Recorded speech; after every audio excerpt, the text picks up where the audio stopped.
Yun, bro, inutang ko rin. Okay. Inutang ko rin yung sa akin. Guys, there you go. Inutang ko rin. Sumugal kami. Sumugal kami. Oh my gosh. So, hindi yung, wala akong pera. Wala akong pera. Eh. No. So, Sugal. Sugal talaga, bro. Ladies and gentlemen, this is the Real Hustle Show with Marlou Marillius, where excuses gets crushed, 9-to-5 mindset gets broken, and we only talk real business, real moves, and real money. This show is all about the grind, the growth, and the glory. For today's episode, we got a special guest. Renz Javing is a Winnipeg-based real estate investor who built his business from the ground up through his brand We Buy Houses Winnipeg. He focuses on helping homeowners and share the real stories behind finding deals and the life of a real estate investor. Yeah. Brother, welcome to the show. Thank you, bro. Kamusta? Okay lang. By the way, guys, we're gonna be doing Taglish dito sa show. Taglish lang. This episode. Kasi baka ma-nosebleed kami kahapon. Ang dami ko ng English eh. So, medyo na-expired na yung iba. Actually, request ko rin yun eh. Yeah. Kasi, alam mo naman, baka talagang magkaduguan ng ilong dito. Kasi Magka-blood dito, no? Bloody nose. Sa mga taong hindi ka kilala, bro, for the people at home who doesn't know you, can you tell them a little bit about yourself? Sure. So I'm Renz. I moved here back in 2009 from the Philippines. Tapos dito nag-high school, dito na rin ako nag-college and everything. Tapos yun nga nagtrabaho. May mga typical na cycle ng tao, 'di ba? Yeah. Trabaho, after college, trabaho. And then, after a couple years in the full-time industry, 9 to 5. 9 to 5. Yeah, like, especially like yung parang last job ko is like, you know what? Maybe we should do something different. Mm-hmm. Kasi nga, nakakabagot minsan eh, nakakainis eh. It's just a cycle, di ba? Cycle, tapos parang nakakaano sa trabaho, like, you know what, you gotta do something different. So, doon pumasok yung real estate. Yung bumili ako ng first rental property ko noon back in 2019. Oh, wow. Basta una ka pa pala sa akin. Pero noong time na yun, parang, syempre, hindi namin, alam mo yun, nasa market siya, it's not the greatest deal, but it's good thing to have it started. Right. Yun yung parang una kong deal na, okay, you know what, let's just get this done. Mm-hmm. And then might as well just, move forward. Okay. So, from there, yun na yung naging parang, okay, let's start with like having the business, like with the real estate. Mm-hmm. And then focus on... Sa Philippines pala, tigasan ka? Sa Pilipinas, sa taga Quezon City kami. The city boy ka pala. Oo, city boy. Doon kami nakatira. Yung father ko, taga Mindanao sila, taga Jensan. I see. So, shoutout Manny. Baka ma-expose mo kami.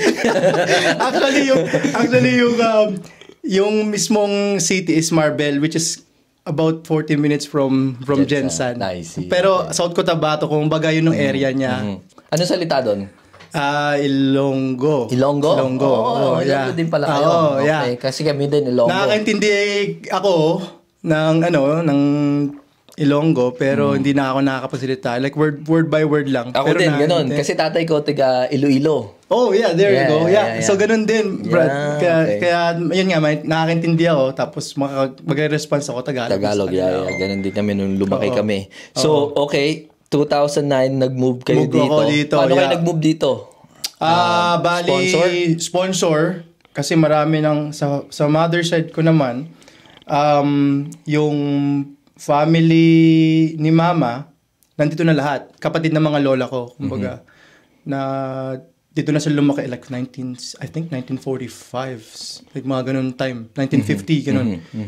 Na pumunta sila dito. Sila dito, ha? In Winnipeg, bro. Yeah. Wow. So, yeah, since the 50s. Tapos, from there, yun, dinala yung mga ibang kapatid kasi marami sila magkakapatid.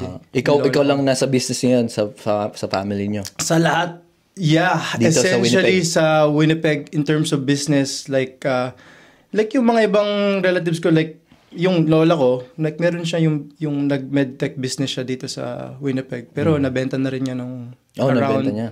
2009. Actually, nung pagkarating namin dito, nung pagka-sponsor niya sa amin, parang sinabi niya, kasi matanda na siya noong that time, sabi, you know what, might as well just like sell the business. So dun parang, dun ako dun yung parang origin ko from dito, yung pagkalipat ko sa Winnipeg. Mga lola mo. So nung dumating ka, saan ka nag-high school? St. James Collegiate. Oh, okay.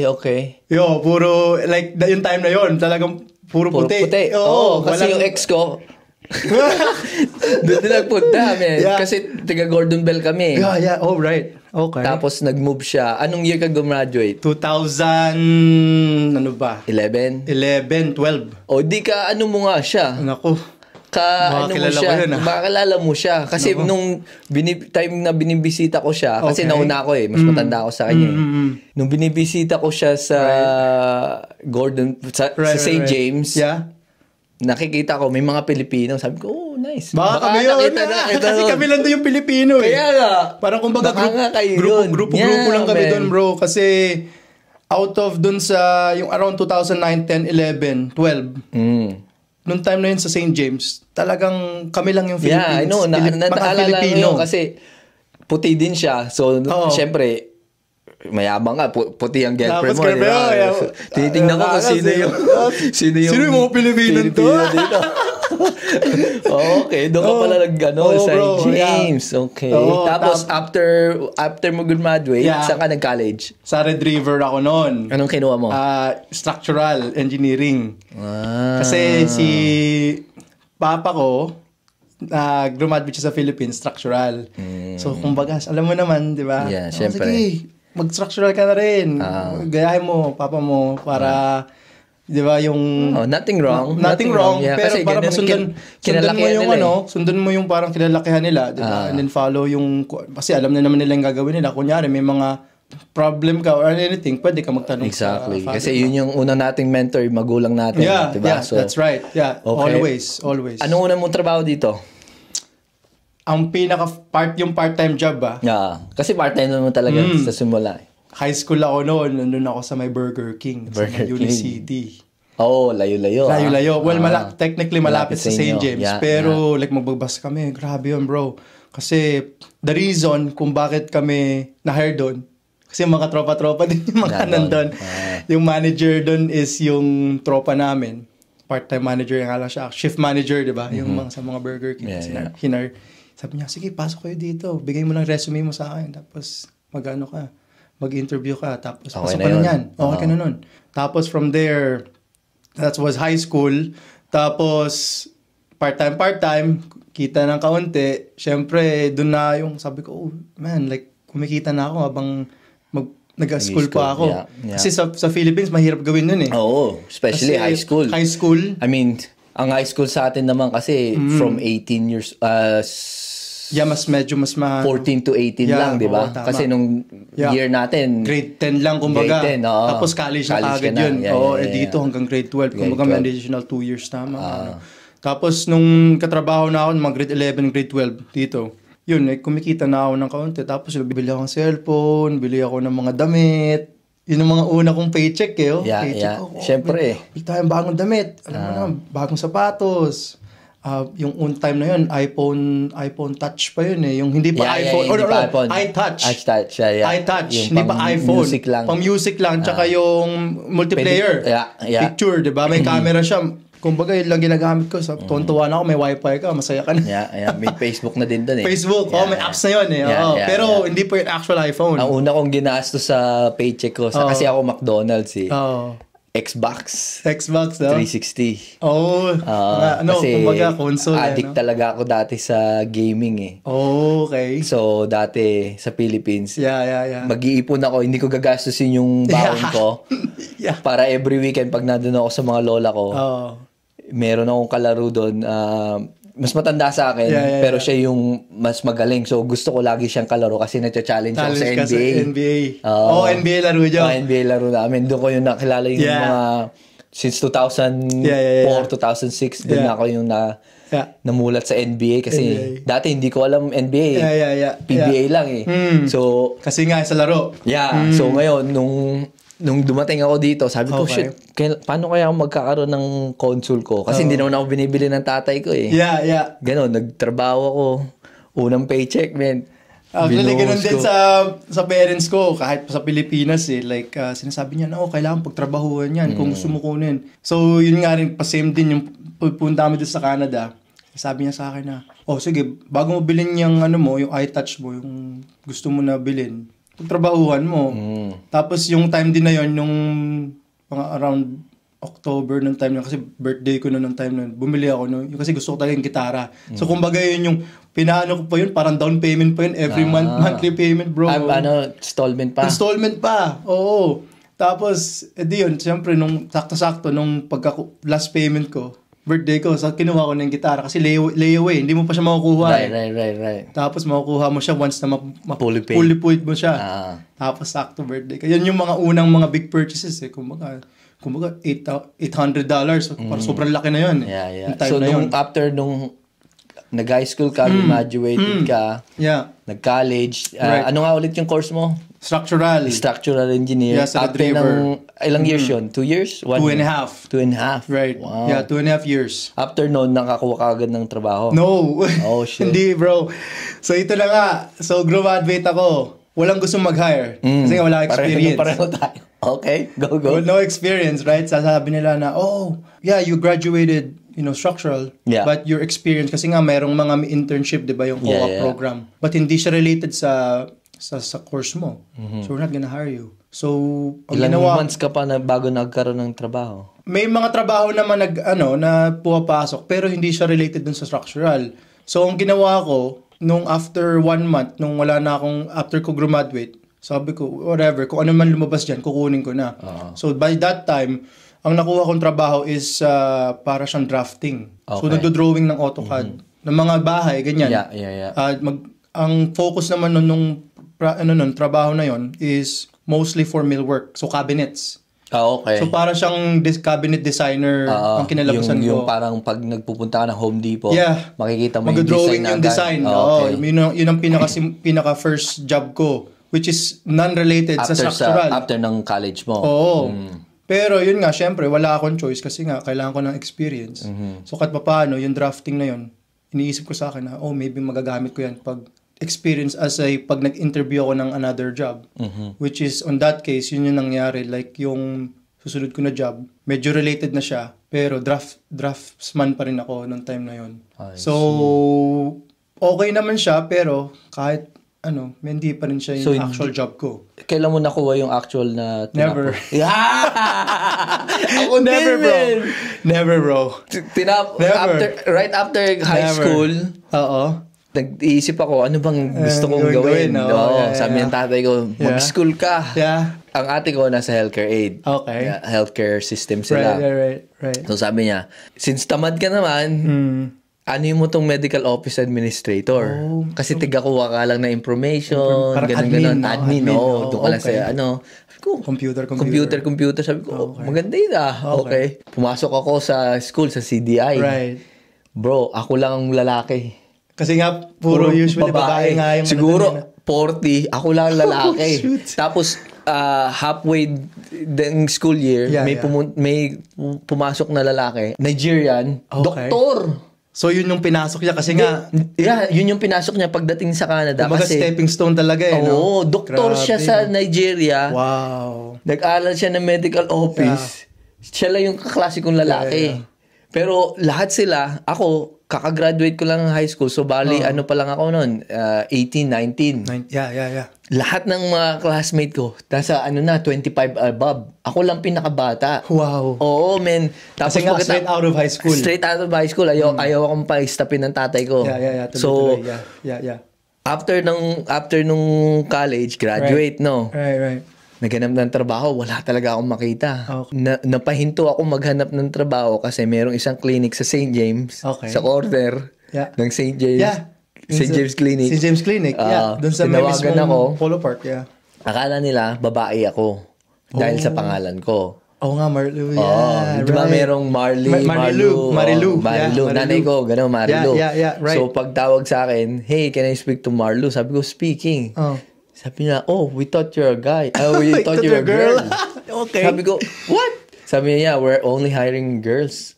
Oh, wow. Doon na ako na, parang nawalan ng gana. Discouraged na maghanap discouraged ng trabaho. Kaya sabi ko, fuck man, fuck this shit bro. What a waste of money. Okay. Sabi ko ganun. So, pero nakaano ka na nun? Tapos ka na sa college nun? tapos na. Wow. Naghahanap Kumbaga, na naghahanap ako. ka ng work nun. Tsaka ang promise ng school, tutulungan namin kayo Maghanap ng trabaho. Which is yun yung parang, yun nga, in-interview na kayo. Oo. Pero yun nga, hindi ka in-hire. Nag-OJT ako dito sa Maine, sa merong river something may clinic lang siya. River something. Riverview, wala na sila ngayon eh. Right. So akala ko absorb ako doon. Hindi ako in-absorb. Oo. Yun, afternoon puta. Hanggang ngayon, men, wala, no? Ganun ka din pala. Ganun din ako, bro.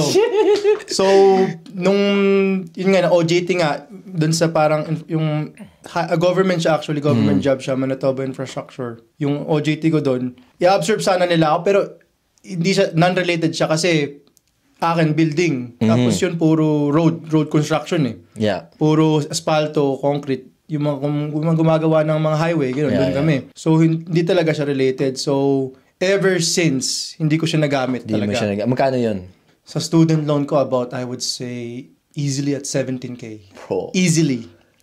Yeah. Sa akin medyo, on top 12 lang akin, 12. Pero on top pa nun, syempre, nung time na yon, nung in between nung college, yung college years ko, syempre, pwede ka na makapag-approve ng mga credit card, line of credit. Yeah. Usually, yung mga company or banks, they're gonna ask you, it's like, oh, do you want line of credit? Yeah. Student line of credit, we can give you for free.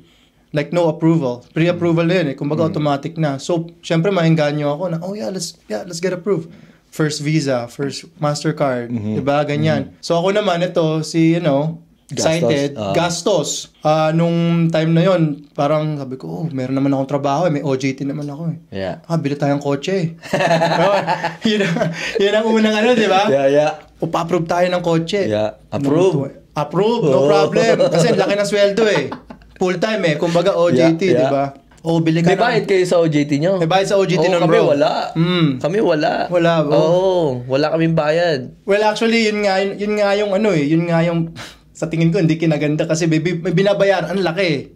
Kumbaga, that time, malaki para sa amin. Right. Kumbaga, parang, nag-first paycheck kami, parang nakakuha kami ng, yung bi-weekly, parang 1,500 by week. Malaki na yun para sa estudyante, di ba? Oo, tsaka... Tapos may overtime pa, bro. 2011, 2012? Like 2013, 2014. Malaki na yun. So, malaki na, noong time na yun. So, parang naenggahan nyo ako. Sabi ko, maybe bili ako ng kotse. Tawag ako sa Hyundai, bili ako ng kotse, Hyundai Genesis. Ganda, all black. Okay, sige. Bili natin to. 8 years to pay, walang problema. Tapos ako naman, tamang bili. Tapos may bi-weekly, di ba? Siyempre, or monthly, bi-weekly payments ng kotse, tapos may insurance. Siyempre, pupunta ka sa, siyempre, ako nun, OJT, so final year ko sa Surod River, siyempre, nakagara ng kotse, di ba? Tapos, magka-car meet. Alam mo naman yun, car meet. Yeah. Pupunta ka sa car meet. Siyempre, naka 2-door coupe. Yabangan nights, di ba? Ganun nga nagsimula yun. After nun, puro kotse lang. Yun ang tamang hobby ko. Tapos, bili ng mga upgrades. Yeah. Aftermarket. Utang na naman. Punta na naman, may line of credit naman ako. Sige, gamitin ko na yung line of credit. Tapos, noong time na yun, syempre, alam mo yun, di ba, kumikita ka ng paano. So, nababayaran mo ng minimum payments, di ba? Right. Yun naman lagi ang nasasabi ng mga banks, di ba? You can just pay minimum payments, di ba? You don't have to pay full. It's okay. Yeah. Pero ako naman, syempre, wala naman ako alam ng that time na yun. Sige, okay lang yan. Bili lang tayo ng bili. Hanggang sa nabaon ako sa utang. No way. Magkano? So, nung time na yun, bago ako graduate, siguro parang baon na ako including ng kotse. So, around like 35 to 50. Like, naglalaro doon kasi minsan, nung student loan, tinanggal nila interest. Tapos, walang interest tapos pina-stretch nila yung payments mo. Yeah. So, yun na. So, about I would say, exactly right around like 40,000, ganyan. Wow. That time, which is huge. Yeah, ang laki nun. So, yung kotse pa, Yeah. 'di ba? Yeah. So parang ako na-realize ko na, oh no, this is not good. Yeah. Pero tuloy-tuloy pa rin ako. Tas nung bili ng sapatos, alam mo, Yeah, that time, kasi yung trend di ba? Yeah. Yung unang trend, yung Jordans, kotse, mahirap. Jordans. Dati pumila ako sa Polo Park. Oo, ako Man, din. 6 years? Pila. 6 hours? 6 hours, Puta, yeah. sabi ko, I'm never gonna do this kasi Yun ang ano ko, yeah. minus Minus 40 yata 40, yan. yeah. Holy shit, Yeah, man. ako ang una kong pinilahan is yung Jordan 1, Ako, Gamma Blue. Gamma Blue. 11. Ako Jordan 1, black and red, breads. Woo, wow. Doon yun sa may downtown right across Portage Place. Yeah, dati doon. Yeah, Yeah, meron doon. Top Urban Bakery yung Urban pangalan. Bakery, Yeah. yeah. Doon ako pumila, bro. Minus 40, meron kaming shit, para kami mga homeless, doon kami sa loob ng bus stop. Yeah. Right across Portage Place. Tapos, nagsimula kami pumila mga 9:30 ng gabi. Mhm. Tapos yung opening niya is around 8:30. Na umaga. About what? 11 hours? Yeah. On minus 40. Pagkapasok namin, bro, like talagang multiple layers ako nun Pero yung pa ako talagang sobrang hindi ko na maramdaman. No way. Yeah. So after nung yun nga, nakuha mo na yung yung trabaho na ginagawa mo ngayon. Ilang years ka doon? About, yung full-time ko na talaga is about 2.5 years, I would say. So 2019, tapos 2020, 21, 22. Oh, okay. Tatrabaho pa ako noon. Kasi nag-work from home nga kami kasi dahil sa COVID, di ba? Noong March, talagang automatic kami work from home na noon. So bago ka after noon, pumasok ka na sa real estate? During noon. Yeah, during noon. Kasi 29. Nabayaran mo muna ba yung utang mo noon? Actually, may story doon sa utang na yon. So, nung nakuha ko yung first rental ko noong 2019, kasi nga nakapag-approve na ako sa bank binigyan ako ng deal ng bank noon. Sabi nila sa akin na, okay, you can able to consolidate your loan and then you can also get approved for a mortgage. Oh, wow. So, which is a really good deal Yeah. para sa akin. Yeah. But obviously, like, Tataas yung mortgage mo. Tataas yung mortgage mo, tsaka at the same time, you're still paying a personal loan, di ba? Right, yeah. Kumbaga, consolidated loan ang tawag nila din So, nakuha ko yung consolidated loan noong 2019 kasi nga, nakakuha na yung full-time, pwede na ako makapag-approve. Then, nilagay nila yung mortgage ko, which is another loan again. Tapos, binabayaran ko na siya every month. So, kasama sa monthly mo yung parang... Separate siya, pero kumbaga like sa isip ko parang okay, I have to pay both of these loans every month essentially. Okay. So, kumbaga yung assuming ko na okay, yung cash flow ko doon nakukuha doon ko i-dump sa consolidation loan ko. I see. Yung time na yon. Pero wala pa akong alam na yung mga ginagawa natin ngayon, like deal finding, ganyan. Talagang straight from realtor.ca lang talaga yon. Yun naman normal. Yeah. Like doon ko lang siya nakita, nag-reach out ako doon sa realtor na nag-list nung bahay. Sabi ko, hey, I'm interested. Siya na rin tumulong sa akin noon para mapa-approve dun sa RBC. Okay. Na mortgage and everything. Then natulungan din nila. Nasa pa rin ngayon yun.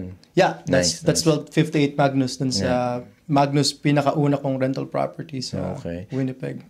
Take me back dun sa moment na bakit ka bumili ng real estate? Kasi nung medyo yung high school, college days pa lang actually nung time na yun. May idea na ako na, you get real estate, you can get passive income. Yung mga pero big nagbabasa ka na wala ng pa book? bro, wala pa talaga. Okay. Like puro YouTube lang. Kasi for me, personally, I hate reading books. Like talagang ko yun. Talagang against ako. Like even nung bata ako, like yung mga parents ko, they like, yung mga tita ko sabi, you should read books. Kahit anong books, basta magbasa ka. Pero I hate reading. So, anyways, like nandun na kami sa time na yon nung 20 yung college ako. Sabi ko, okay, so real estate, maybe pag nagtanda na ako na pwede na akong magpa-approve ng mortgage, maybe pwede na akong magganyan. Pwede na akong mamili ng mga real estate. Yung idea nandun na. College days, may idea na akong gusto kong mag-real estate. Nakikipag-usap na ako sa mga tao na yung mga kaibigan ko actually sa group of friends like, maybe we should invest ganyan sa land. Iniisip ko, like invest in land is important, ganyan long term. Dito na yan sa Winnipeg Dito na sa Winnipeg yan.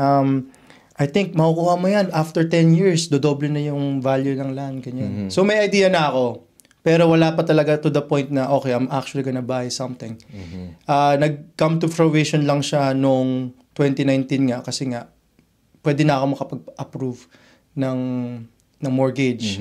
So talagang nasa back of my mind ko pa rin yun. Pero wala pa yung time na yung, okay, I'm gonna start reading books or videos or YouTube, ganyan. Wala pa talaga. Like, kumbaga ginawa ko lang talaga is like, I just jumped the gun, essentially. Took the leap of faith. Tayo, essentially na, okay, kung ano man mangyari, let's just take the action. And let's just do whatever that we can able to do right now para lang makapasok tayo dun sa industry. Yung first rental mo naman, nahirapan ka. Thankfully, nung November 2019 yun yung very first rental ko. Hindi ako nahirapan sa renovation kasi nga si papa ko tsaka ako meron naman ding medyo background sa renovation. Medyo pala yung binili mo, fixer-upper. Medyo fixer-upper siya. Okay. Kasi sabi ko, you know what, maybe we should add another bedroom para ma-value add lang yung value ng bahay, di ba? Tsaka mas mataas yung upa, di ba? Kasi from 2 bedrooms, magagawin ko siyang 3 bedrooms. So, mas malaki yung makakuha kong pera. Ang problema lang na na-encounter ko is nung nag-COVID. Kasi nga, parang shutdown lahat. May risk na hindi sila magbabayad. Right.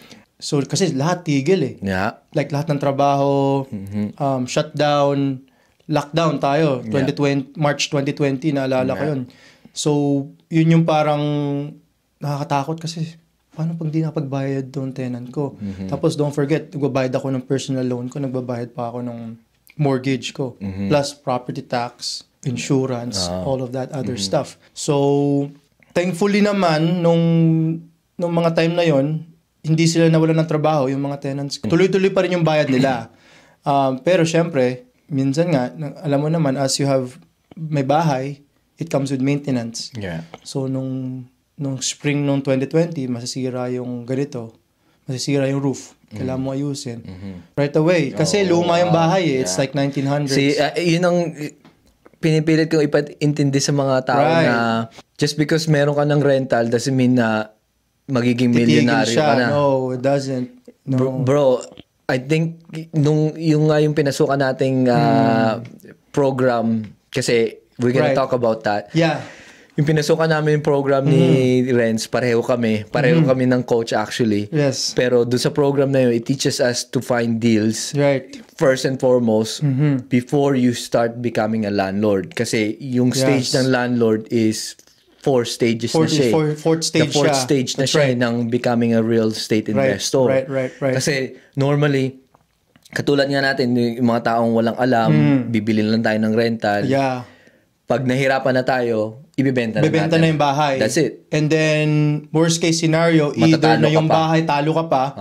Kasi, most likely, kung hindi mo siya ma-manage ng maigi, either na-trash na yung bahay or marami ng maintenance na kailangang gawin. Yeah. So, yung bibili ng yung bagong owner, syempre sasabihin nila, well, you have all this renovation to do. Right. So, I'm not gonna pay you the full Exactly. price. So, diba? ang dami ko na rin nakausap na seller na within 5 years pa lang sa kanila yung bahay. Yeah. Ayaw na lang i-continue, diba? Yeah. So, that's why yung program na pinasukan namin, maganda kasi natuto kami na paano from step 1, step 2, step 3, step 4, di ba? Para alam mo ba kung saan ka lulugar muna, and then you have to have at least money in the bank para that's right. Sa mga renovation. Sa mga unforeseen renovations. Bro, ako yung binili ko yung bahay nung first rental ko February ng 2020. Yeah. Hindi pa nag-hit ang COVID. Hindi pa.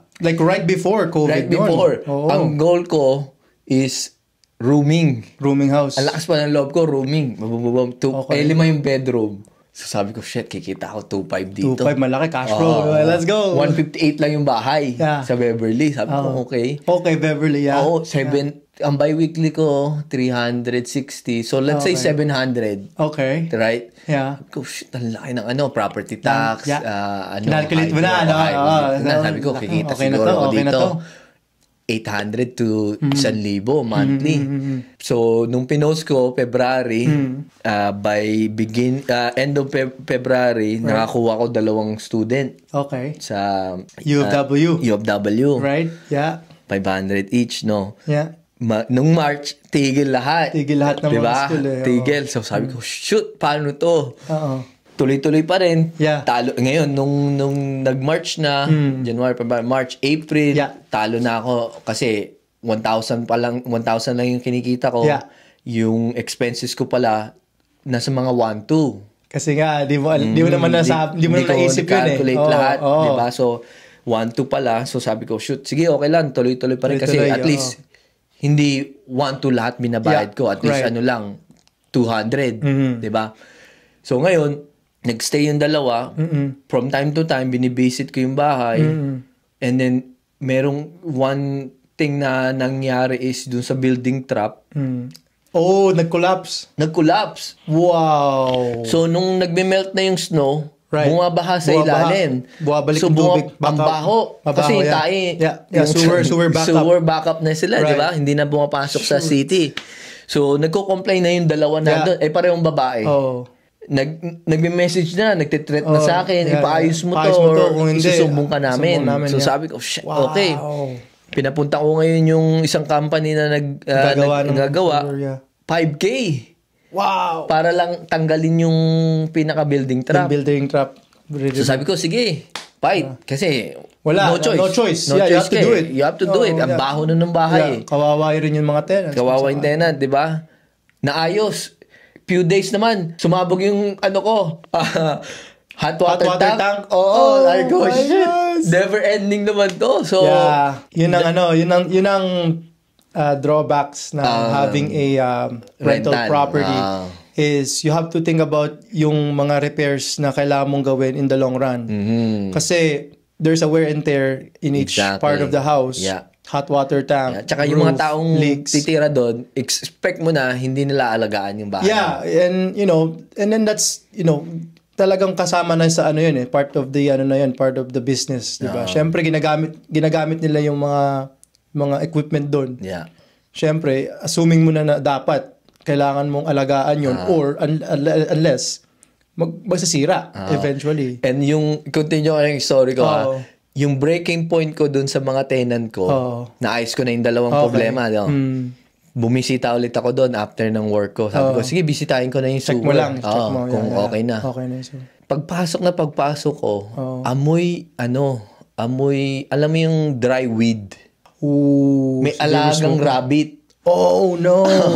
Alam mo yung hay? Yung hay na, yung dry. Sabi ko, parang amoy yun. Parang may amoy daga na iwan. Sabi ko, ano kaya yun?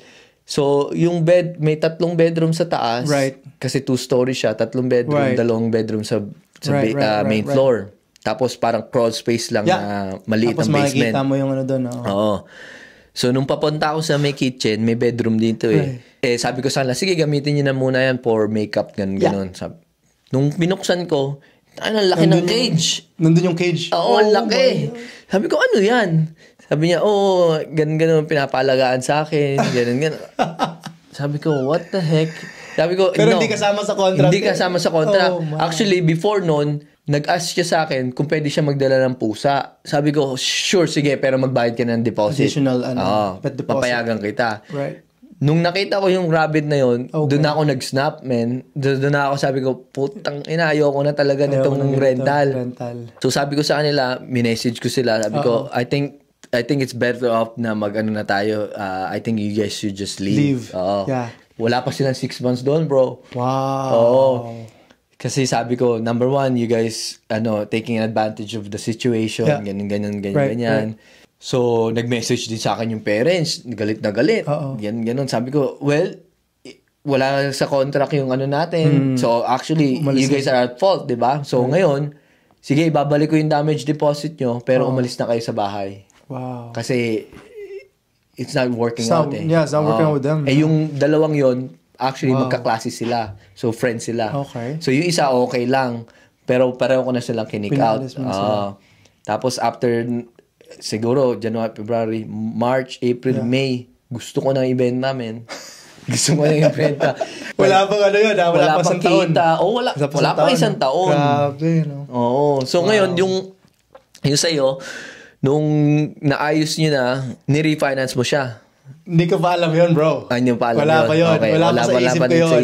Okay. Wala pa sa isip ko yun. So, may idea na ako na, okay, maybe I can able to pull out the cash. Equity, oo. Equity and then cash out refinance, fancy words. Yeah. Hindi ko rin alam yun dati. Hindi ko alam paano yung mortgage. Yung Ano ba mortgage.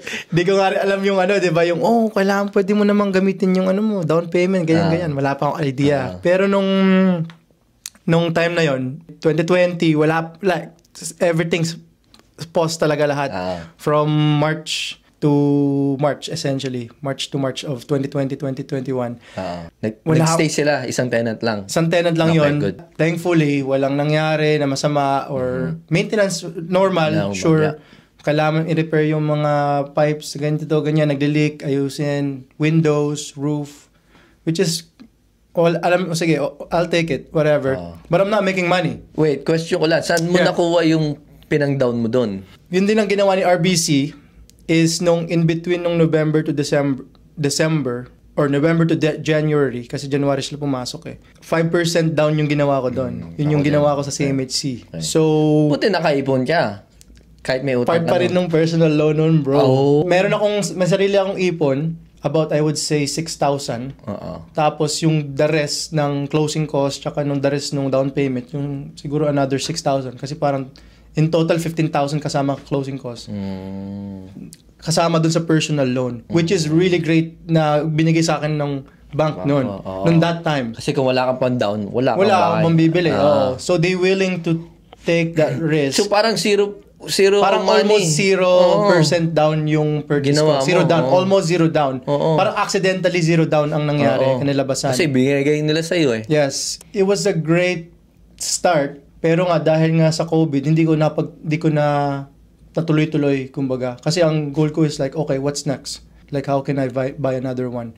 Or how can I leverage yung bahay na yun? So, isang taon, isa lang yun.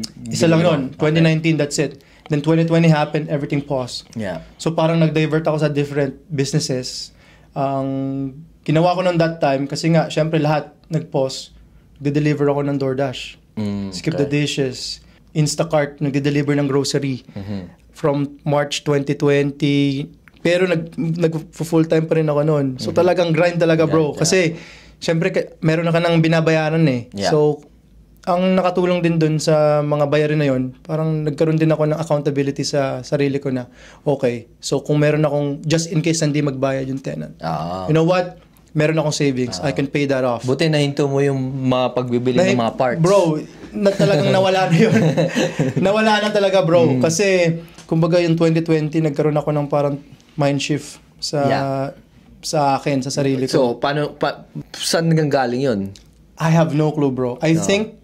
I really think yung binili ko yung first, for me, yung binili ko yung first rental ko, parang, I think this is the first step towards dun sa parang, that mindset na, I have to be frugal na hindi ako magagastos, hindi ka mag-splurge, or kailangan mo nang maging mindful sa mga binibili mo. I still have the car, right? Like, meron na pa rin akong kotse nung binibili ng, pero like, I'm not gonna be like, I'm gonna pay for this new wheels or new exhaust. Wala na sa akin yun. Ang iniisip ko sa akin yun, okay, how can I use this asset, yung real estate, para ma-sustain yung mga gusto kong gawin na splurge, diba? So yun na yung parang mindset ko na nag-shift sa akin na, okay, that's what I gotta do. But then everything went to pause nung nangyari yung COVID. So, nangyari yung COVID, nag-iisip ako na, okay, what should I do? So, nung first thing na ginawa ko nung nag-COVID is like physical training talaga. Kasi syempre nasa bahay ka lang. Fitness. Okay. Yeah. Every gym is closed. Yeah. Kaya pala nakita ko yung mga video mo ng wife mo. Nasa labas kami noon. Talagang nag-ano kami nung nagda-jogging, kettlebell pa kayo. Kettlebell, body workout. Yun yung una kong ginawa nung nag-COVID, nung nangyari nga yung nag-lockdown. Because you have more time. So instead na, sit around and doing nothing, you know what, let's do something na we can have a better life essentially. Nung dun sinabi ko rin sa So girlfriend that time. That time that's my girlfriend. Now it's my wife. So workout. She likes working out. I like working out. Go, let's do this one. And then at the same time, I was working in full time, work from home. And then I was doing skip the dishes that time. Kasi nga kailangan ko ng pera eh. Kasi kailangan ko mag-ipon. Sabihin ko, I need this for my next down payment. Because I was looking for my next... Nag-iisip na ako para sa next rental property eh. Okay. Pero hindi enough. So sabi ko, okay, I need a business. Nag-isip ako ng business na idea. So yung wife ko, nag-business siya ng parang, nagbibenta sila ng mga chocolate. Yung minomold nila yung chocolate tapos may laman sa loob. Oh, yeah. And they can sell it. So yun yung idea parang nila. Parang yung Dubai parang gano'n, Dubai chocolate nga right now. Pero yung para silang mga iba't ibang klaseng chocolate on that time. And then ako naman, sabi ko, you know what, maglinis nga tayo ng kotse. Kasi pwede mong gawin sa bahay yun eh. Right. Kasi may tubig ka lang, meron kang pressure washer. Summer nun. Ako, you know what, I think this is a great idea. Let's do detailing business. So dun pumasok yung detailing business ko noong 2020, yung summer. Okay. Kasi pwede na magawa sa labas eh. Yeah. Sabi naman nila, you can work outside as long as di ba, ganyan. So nung time na yon, okay naman yung business. Pero ang problema pa rin, talagang hindi enough nung kinikita. Kasi doon ko nalaman yun na okay, meron palang running cost. Kailangan mong bumili ng supply. Kailangan mong bumili ng mga chemical para panlinis. Kailangan mo ng marketing. Magkano na net mo sa isang car? Bro, it's like probably $5. No way. Yeah, man. It's not much. Holy shit. Because like, para makakuha kami ng tao, pipigain kami ng mga customer, right? Like, I can just go to Xiaomi. Like, I can just give you a deal then. Right? Yun ang laging namin approach eh. We can do it for cheaper.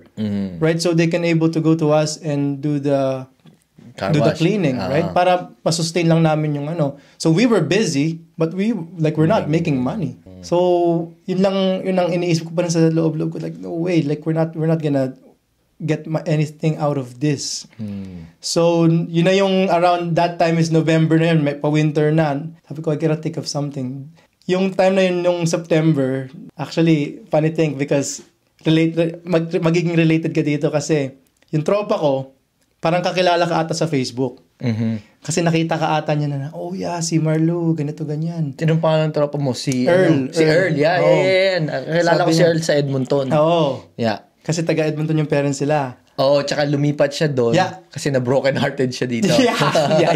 Shout out to Earl, bro! So essentially, may parang na-mention sa akin na, si Marlo, nakita ko na nag-Black Card University, ganyan, sa real estate. Kasi alam niya na may rental property na ako eh. So, minention niya sa akin, ikaw.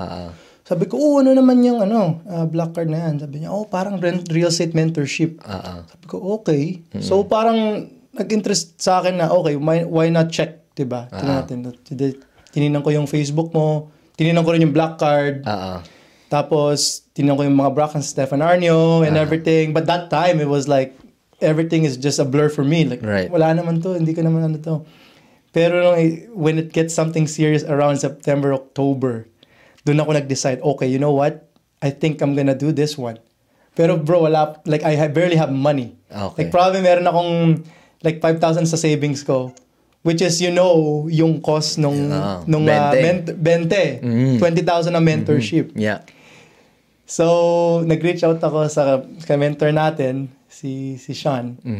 So, I asked him, like may mga starter muna starter pack, di ba? Yung babasahin mo yung mga books. Money People Deal, Self-Made, yung negotiation, X negotiation, 10 Commandments. Yeah. So, syempre, binasa ko yun lahat. Excited ako. Pero pinaka most important na book sa akin dun is yung Money People Deal. Kasi dun ko natutunan talaga yung about sa depths ng real estate, about finding the deal, finding the people, and then money will come to you. Money will come to you. It's like you can only have two things, but not all of the three. Well, you could have three. You can three. Plus na yun, di ba? Plus na yun, but you have to find it. Yeah. You can have two on your own, and then the third one will come to you, essentially. Yeah, if you're starting out, ganun dapat ang goal mo, is to find 2 out of the 3 pieces. Yes. Para the third one para yung pangatlo pumasok sa'yo. So essentially, nung time na yon, meron akong deal, which is yung ginagawa nga natin, finding the deals essentially, and then the people. and then the money will come in. Diba? So, saan mo nakuha yung pinambayad mo ng ano? So, yun na nga. So, kasi ako, inutang ko eh. yun, bro, inutang ko rin. Okay. Inutang ko rin yung sa akin. Guys, there you go. Inutang ko rin. Sumugal kami. Sumugal, bro. Kami. Oh my gosh. So, hindi yung, wala akong pera. Wala akong ngayon pera. eh. No. So, Sugal talaga, bro. So, ang nangyari doon is, di ba may credit card ako ng time na yun, sasabi ko sa'yo. Wala nang siyang laman. Okay. Pero ang limit ko lang doon is, I think 15,000 or something. So, may 5,000 ako. Laki pa din. Oo. So, 15,000 credit limit. Tapos may 5,000 ako sa ng cash. Oo. Nag-all-in ka pala. Sabi ko kay Sean, I only have 15. Like, but you have a 15, or I only have 5. And then, but you have a credit card and stuff, right? It's like, yeah, I do. Like, why don't you just put that 5,000 in your credit card? So now you have like whole of 20. Then you can use that for the purchase. Right. It's like, mag-negotiate pa nga ako. Can I do like installments and stuff? Alam mo naman tayo, monthly payments. Sabi naman ni... Ganun din ang ko. Sabi ni Sean, no, you cannot do that. Yeah. If you want to do it all in, you have to do it all in. Yeah, you have to burn the boats. You have to burn the boats, essentially. That's essentially what I did. Yeah. Is, nung November, like, you know what? Fuck it, let's do it. May utang na ako, minus 15, essentially, di ba? Kasi nga, nawala na yung 5,000 ko, minus 15. So, inutang ko yun. From there, walang nangyayari pa ever since. Because you have to plant the seeds, essentially, right? Yeah. Tinuruan tayo, di ba? Yun nga, yung marketing, flyers, finding sa KGG, sa marketplace, you name it. Yeah. But, hindi pa siya magkakaroon kaagad eh. You have to It's be not patient. A squid. You have to be really, really, really patient. Really patient. For me, it take me 3-4 months. Wow. Patience. Wow, 4 months. Yeah. Wow. Kasi Swerte pa pala ako kasi 6 weeks lang ako. Oh, see. From finding my first There you go. private deal. Yeah. Which is yun yung pinag-uusapan namin kanina. Right. Yeah. Meron kasi ako dito guys na six-figure check. My first six-figure check. Let's go. I saved it. Right here, boy. Proud of this thing, man. Okay, go ahead, bro. So, yun na nga. Di winter nun, December, syempre lahat COVID, lahat nasa bahay. Yeah. Lahat puro talagang focus ako talaga. Like, I just want to be focused on just finding my first deal. Oh my God. I'm so freaking itchy. Nice. Yeah. So, December, alala ko yun, December 25, Kaya ako 26. nag-oh my God kasi yung gusto ko ikwento is kinikwento mo na kasi yung same experience, same from... Yeah. Yung alam mo, tumaya ako ng malaking red or black. If I win, I win. If I lose, I lose. That's it. That's it. Yun ang talagang ginawa ko rin talaga, like, ang laki ng, well, it's not just like, bro, 20K 20K is huge. Especially kung average tao ka lang, man. That's a lot of money, bro. Massive. Yeah. And actually nga sila, well, my girlfriend that time, si May, my wife now, sinasabi niya sa akin, like, tama ba yung iniisip mo? Inutang mo pa yan? Di, but why not na mag-ipon ka na muna, tapos doon ka sumugal, di ba?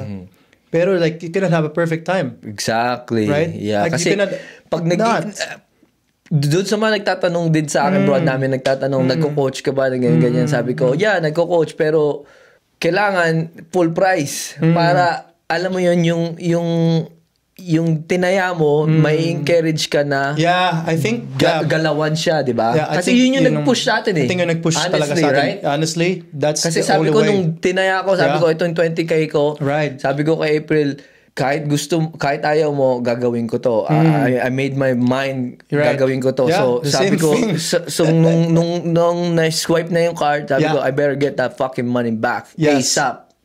Yeah. ASAP, bro. Yeah. Ganun na ganun din yung time na yun. So pero sa akin, it took me longer kasi nga pa-winter nung time na yun eh.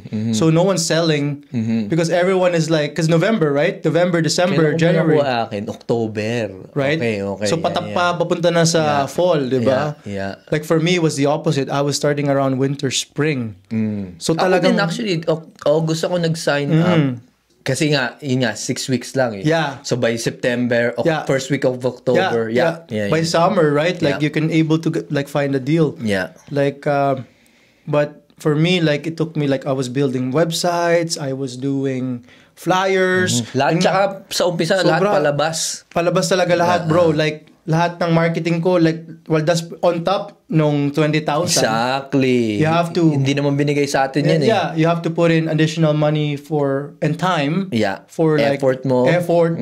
So ako nung time na yon, ang ginawa ko, 'di ba, nag-deliver ako ng DoorDash tsaka nung Instacart kasi nga winter na, tapos na yung detailing eh, tapos na. So winter na yon. So hindi kami nakapaglinis.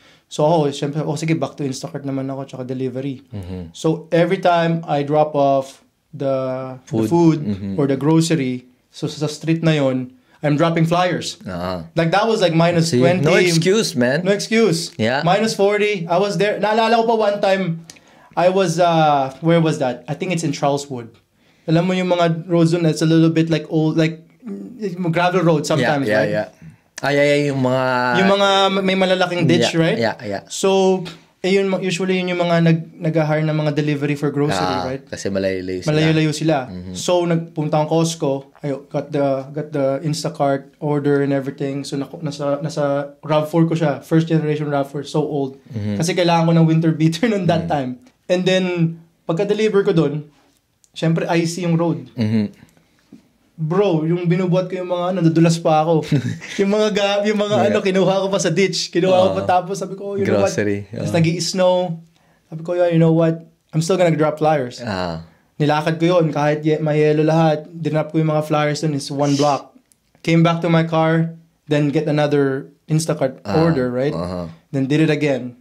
Drop off flyers. No excuses, No excuse, guys. bro. Oh, and that my was God. that was like December, January, right? So you know, in Winnipeg, Yeah. it's cold. Ako, ang ginagawa ko, ang schedule ko kasi 4 on, 4 off. 12 hours a day. Right. So, either before ako magwo-work, pag night shift ako, pag 6 p.m. to 6 a.m., pag night shift ako, aalis na ako ng bahay ng 4 p.m. Magdadrop na ako ng flyers. Right. Tapos, pagka 6 a.m. to 6 p.m. naman ako, 6 p.m. to 8 p.m. naman ako magdadrop ng flyers. So, Talagang walang excuse. No? Wow. Like, guys, hindi ako makahanap ng deal. Paano ako makahanap ng deal? Fuck. Alam mo, you put in the work, you get back what you put in. That's right. Right? Yeah. No, yun talagang ko, nung time na yun, like especially around December, like talagang binili ko yung website, Facebook, KGG, talaga nasa phone ako lagi. Like, private sale. Diba? Isa rin yun. Isa rin another lead generation. It's like, try to find private sale and then you're gonna offer them FSBO? for sale by owner, right? For sale by owner, and then you message them, it's like, hey, like, I would like to offer it in your house. And then you find a buyer, wholesale, essentially. Pero nung time na yon, yung first deal ko, that was in March.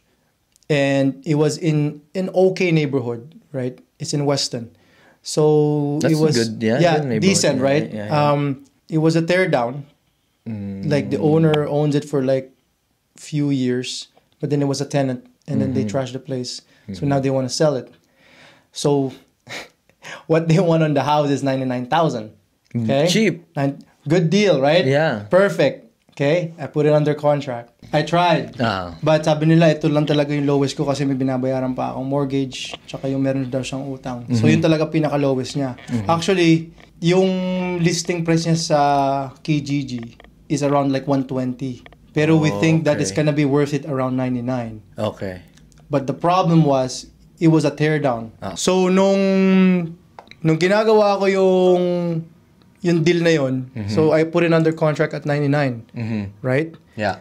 And then, sabi nung mga builders, like, well, if I'm gonna do a build on this one, I gotta put it around 100K, like all in, as a purchase price. I cannot just do it like without, I cannot do 120 or anything or whatever.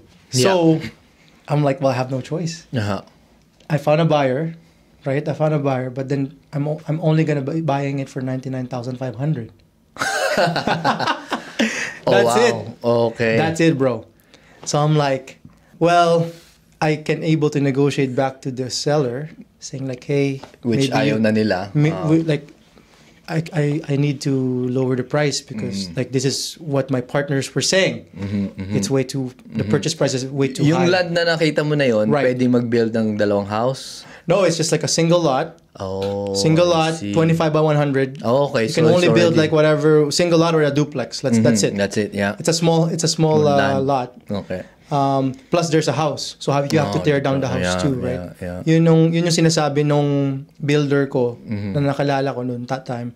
Now, we have to tear down the house. Like if it's like a vacant lot, Yeah. I can buy it no problem. 120. Yeah. Yeah. Because like they already spend the money on tearing it down, but Right. there is still a house. Yeah. So we still have to do the work. Right. So I was like, okay, I have no choice. Went back to the seller. The seller's like, nope, I'm gonna talk to my lawyers.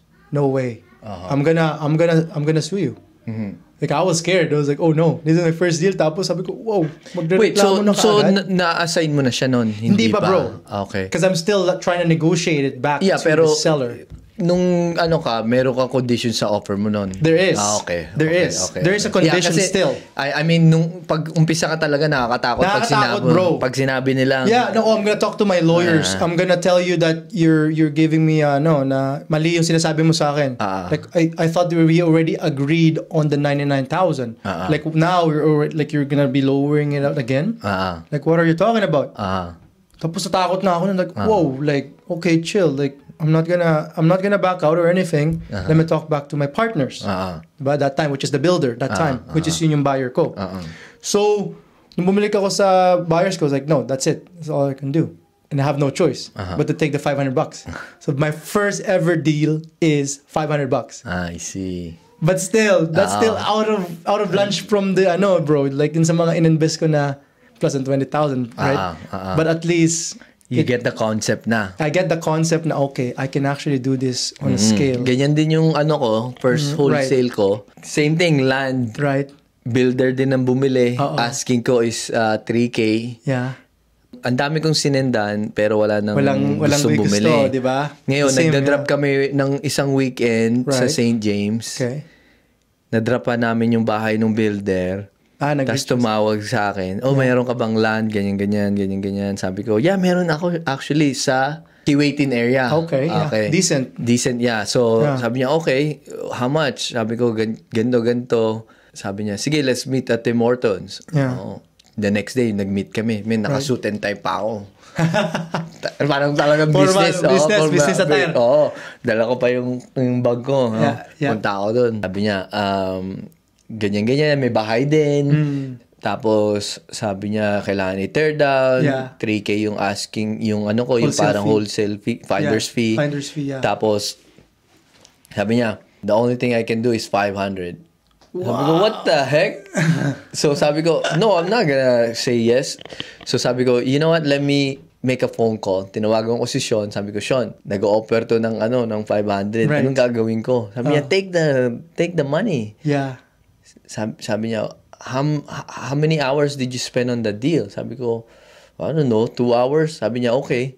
So, how much do you make at your job? Sabi ko, $30. So, sabi niya, per hour. So, sabi niya, okay, so you don't make $250 an hour at your job. You're making $250 here an hour. That's a good one. So, take it. Yeah. Go back and take it. Yeah. Siyempre, sabi ko, pak! Ang liit nun, di ba? So, balik ako sa table. Right. Try ko talaga i-negotiate. Sabi ko, bro, I'm new to this. Ganun. Sabi niya, no, man, I can't do it. 500 cash right now. I'll do it right now. Sabi ko, fuck. Sabi ko, sige, do it. Then there's no buyers, right? So, sabi ko, pinaramis ko sa sarili ko. Sabi ko, this is the only time I'm gonna receive 500 ever again. Yeah. Oh, wow. I know, right? Almost the same guy. It's the same story. Almost the same, man. Yeah, the same freaking story. Holy shit. So, after nun, pero na-encourage na ako na, you know what? Nag-drop ka ulit ng flyers. Flyers lang. Sige, at least it works. Flyers, Facebook. Tapos, nag-hire na ako ng marketer noon. Noong time na yun, spring of 2021. Yeah. So, syempre, labas na naman ng pera. Yun na naman. Sige, ako din, nagbabayad ako ng mga bata. Kasi every weekend, ang goal ko, mag-drop ng 1,000 to 2,000 flyers. Just that weekend. This weekend, right? So, ganoon na naman, di ba? Like, maglalabas ka na ng pera. Ganoon din ako nung time na yon. Okay, we're gonna be going, for me, like what I did was sa law of marketing sa may Calgary pa nga yun eh. Yung business na agency, para marketing agency siya na ano, babayaran mo siya ng that time is like 5,000. Fixed rate. Tapos? And then bibigyan kanila ng I just found out like when I subscribe dun sa ano nila, marketing agency, it's another virtual assistant back in the Philippines. Wow. Okay. Sa Pilipinas din yung hinahire nila. So, kumaga, mini-middleman lang nila yung assistant. So, tas meron kang parang assistant. It's a business, yeah. Na you can able to use the virtual assistant. Anong ginawa mo dun sa assistant na yun? So, sila yung magbibigay ng idea to do whatever, like, yung sabi ko For marketing? Whatever marketing. Oh, what? So, I know. So, it didn't really help me, but then I just give them an idea. So, ito yung ginagawa ko. I usually do Facebook. I usually do Kijiji. So, 5K yun? 5K yun, bro. That's it. Oh, my God. Down in the drain. Oh, shit. Okay? Yeah. So, I'm like, well, buti na lang, yung assistant ko na timeline, which is, she's still my virtual assistant up to this time. So, umalis na siya doon? Up to this time, yeah, umalis na siya noon. Moving forward, she's my assistant still. Sinabi niya sa akin, oh, Renz, why don't you use Facebook Marketplace? I go, okay. I have no clue. Like, it's just, sabi niya, it's the same thing as Kijiji. Pero sa marketplace, it's still, we can still post. Like, we're not gonna post like, for sale. We're gonna post like that we're looking for houses. Right. Nung time na yon, like, wala, yung rules ng Facebook Marketplace is a bit different. Kasi ngayon, sobrang higpit eh. Yeah. But that time, it was so easy to do it. Yeah. And then, yung post mo, makikita, sobrang dami nakakita. So, doon nagsimula yung lead generation ko na sobrang daming leads ko na pumasok na by that time. Oh, wow. So, from there, it snowballed. Facebook, okay. Facebook Marketplace. Okay. It snowballed like crazy. So, it was like, I'm getting deals sa my Fort Rouge, I'm getting deals sa my Jefferson, getting deals sa... Actually, my house where I live in, doon ko nakuha sa Facebook Marketplace. Okay. So, that was back in October of 2021. And then from there, it's just like keeps going. Leads. So, anong ginawa mo sa second deal?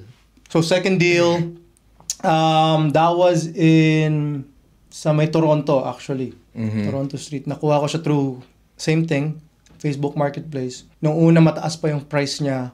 Tapos, I just waited for a bit. And then they said, like, you know what?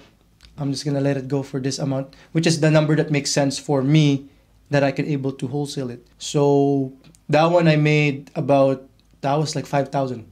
Yeah. Oh, wow. So from like 500 to 5,000 is a big difference. I was like, okay. Yung ba yung may picture ka? Yeah. Okay. That's right. Picture ako. Yung matagal na yon, kumbaga parang ni-nurture lang namin yung lead na yon. Tapos by the time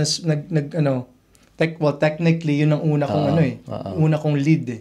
Pero dahil nga na-delay lang siya ng kaunti kasi nga ayaw pa niyang magbaba ng presyo. It takes time sometimes. And then after around like springtime, sabi niya, you know what, like, okay, let's make a deal. And then I found a buyer, which is Sean helped me to find me a buyer as well. And then we lock it up. Yeah, so that's the second deal.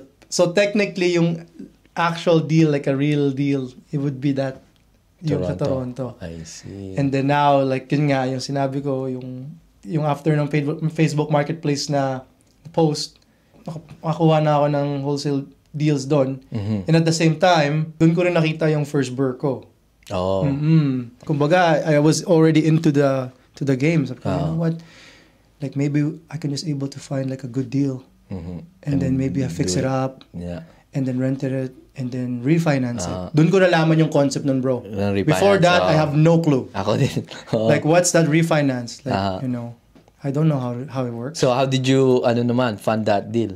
I fund that deal through credit union. So, banks. So, that time, nakakapag-network na kasi nga, marami ng network eh. Like I said, like, the mentorship really helps me a lot because it opens so many doors. Yep.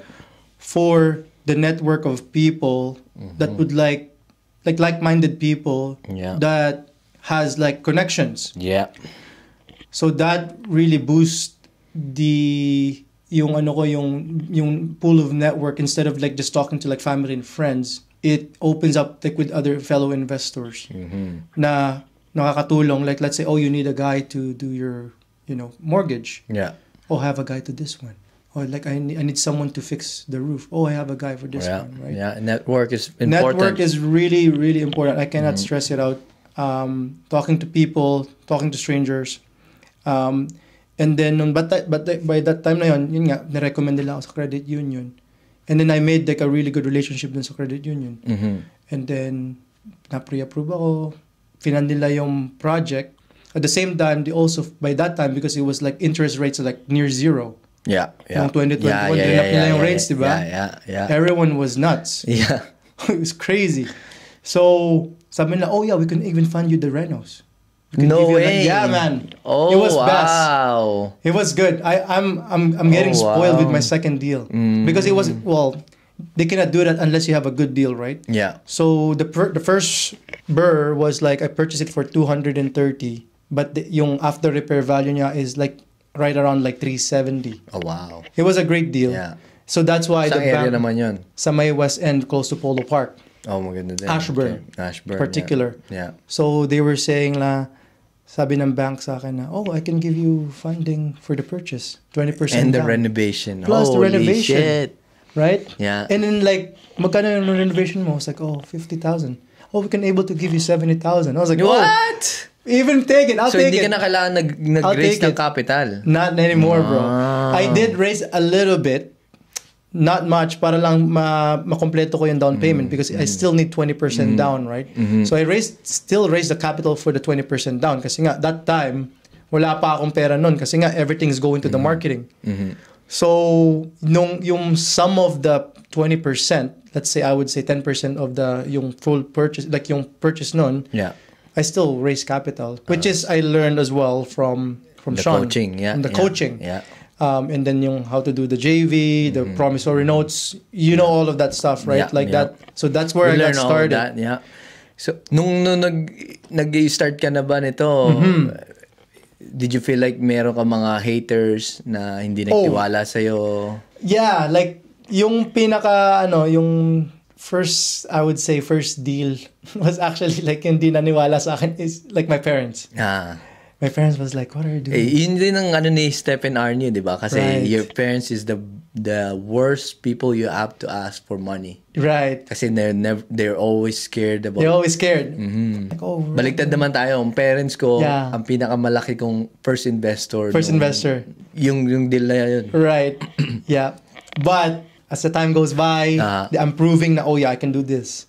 Like I can do more deals. Yeah. I can do a lot of things. Doon sila nag-invest din sa akin. Good. Yeah. So now they're actually one of my biggest investors too. Nice. Because they see what I'm doing is actually working. Exactly. Like, Yeah. you know what? Sige, keep up. Mag-invest kami sa'yo. Then from there, it's just kind of like snowballed. Like I said, nakakita kami ng deal ng first burr ko. And then in that year alone, we did like three burrs. The second year. Yeah. Second year, 2021. Okay. So, and then another one for 2022. And then 2023. And then, kailan ka nag-start mag-flip pala? nag-start lang ako mag-flip. Actually, just recent. No. Last year. Yeah. Like, I'm not really into flipping. I like wholesale. Yeah. So, here's kind of like my idea is like my wholesale deals, that's gonna be my short-term money. Like I think sinabi ni Stephen Arnio. I think Bryce mentioned that as well. Shout out to Bryce.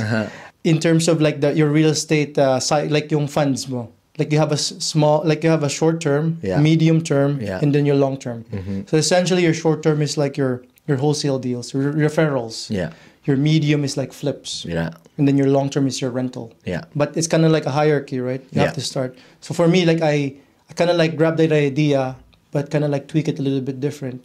So sa isip ko, ang ginawa ko is get the short-term money just to keep the marketing flowing. Yeah. And then get the extra money. And then whatever deals that I can able to find there, if there's a deal for me, then I can take that for doing bursts. So that's for me in between 2021 until 2023, end of 2023. So I was just doing just solely like just burr and then rental property and then wholesale. So burr wholesale. So yung kinikita ko lang dun, paikot-ikot lang yun kumbaga. By that time na nag-decide ako mag-flip is when I quit my full-time. Okay. So Kasi, last year ka lang pala 2023 ng April. Nag-quit ng full-time? Umalis ako ng full-time ko. Okay. Almost 23. So 2 years. 23 din yata. Nag-quit Yeah, 23. Yeah. April 2023, I'm like, you know what? Kasi nga, back to work na, diba? COVID is done. Everyone's going back to work. I cannot do this. Like, I'm doing so much projects on my end. And then plus, like, construction coordinator ako sa full-time ko. So, there's tons of projects. Kasi nga, nag-opening up na sila eh. Yeah. So, everything's getting busy. So, I'm like, you know what, I cannot do this both the same time. Yeah. Like, I just gotta have to do this one alone so I can focus on it. Because I can do either or. So, dun ko nag-decide na, okay, you know what, maybe we should need to do flipping. Because now that the medium-term money, which is my full-time check, Yeah. wala na. Aha. That's why I decided to do flipping. Right. Natalo ka na ba sa flip? Actually, sa flip, it's not bad, right? Because like breaking even is fine, Yeah. but losing is like it's tough, right? Yeah. Hindi What ako to deals? natalo sa flip. Natalo ako dun sa kunyari like nag-provide ako ng na services like, as a contractor Okay. because like I agreed on a certain agreement na okay, ito yung quote ko. Pero tumaas pala yung hindi ko kasi first time eh. Kasi nag-flip sila eh. Like So ikaw yung ako yung nag-renovate. I see. Okay. Doon ako natalo kasi hindi ko pa masyadong gamay yung estimation, Costing, yung yeah. costing. Ah. So yung for example, yung electrical akala ko 3,000, yung pala 5,500. Oo. Pero yun yung same scope, 'di ba? So walang kasalanan yung homeowner yeah. or yung investor. Ako yung may kasalanan kasi hindi in-underestimate ko siya. Kumbaga, yung deal na yun, I lose probably like 7 grand. Oh, wow. Right? Yeah. Pero yung personal flip mo, wala ka. Everything was good. Wala ka It was pang- decent. wala ka pang natalo. Wala pa akong nalulose, bro. Oh, that's good, bro. Fingers crossed. Kasi, like, I learned that lesson from that particular project, which is a good lesson curve for me kasi at least wala akong, well, I'm just a contractor that time nung ginawa ko yung flip na yun. Pero marami akong natutunan na yun, you know what, you have to make sure that you put a slush fund, yun yung contingency nga, kumbaga ang tinatawag natin, para hindi ka mag-lose ng pera kung nag-flip ka na kasi it's always gonna happen. Yeah. It's like unforeseen. It will happen sometime, right? Sometime. It will happen. Yeah. Sometime, but it's better to have something in your slush fund. Nung natalo ako, good thing madami akong wholesale noon, man. Yeah. Yeah. I think sinasabi mo nga sa akin yun sa may Ingersoll. Oh, bro. Yeah. 51,000. Iyak ako, man. 51. One day, literally iyak. Pero, like, alam mo yung galit na galit ako sa sarili ko kasi I over-renovated the house. Right. Tapos, nag-change yung market. Right. Actually, kaya na-delay yung project na yun dahil din sa sewer. The backup. Hindi naman na backup. So, nakikita mo yung floor drain natin, di ba? Yeah, yung Minsan iba sobrang... So, ngayon, malalim yung floor drain. Right. So, sabi ko sa kanila, bakbakin natin yung around para mag-grade siya. Mag-grade lang ng ganito. Hindi yung sobrang deep. Kasi sobrang deep siya. Nung ngayon, binakbak, si contractor na sinab nilang gumawa hindi tinakpan ng maayos yung pinakabutas. Yung drain mismo. Oo. Oh, shoot. So ngayon, nag-pour ng concrete, tumasok pala doon. No! Yeah, man. So, ano na yun, June of 2022, hindi pa nagtataas ng rate. Kasi tanda-tanda ko yun. Kasi July 1st, nagtaas ng rate. Yeah, start to increase. Yes. So, sabi ko sa kanila, nakuha ko ng April yung bahay. So, April, May. Sabi ko, by first June, July. First week ng June, kailangan nakalista na to. Yeah. Before end of May pa lang, nagkakaproblema na kami doon. Nagtutunaw na di ba? Right. So, sabi ko, anong nangyayari? Try natin snake. Gumana. Sabi ko, okay, wala na. Nung time na yun, dun din yung sobrang lakas ng ulan. Yeah. Yung talagang couple of days, I think a week na couple of days, ang lakas ng ulan. Bro, yung buti ka mo, hindi pa kami nakapag-flooring. Wow. Hanggang dito yung tubig. Oo, up to my ankle. So sabi ko, anong nangyayari dito? Ganun. Hindi rin nila ma-figure out. Hindi nila ma-figure out. So, in-empty namin yung tubig sa basement. Yeah.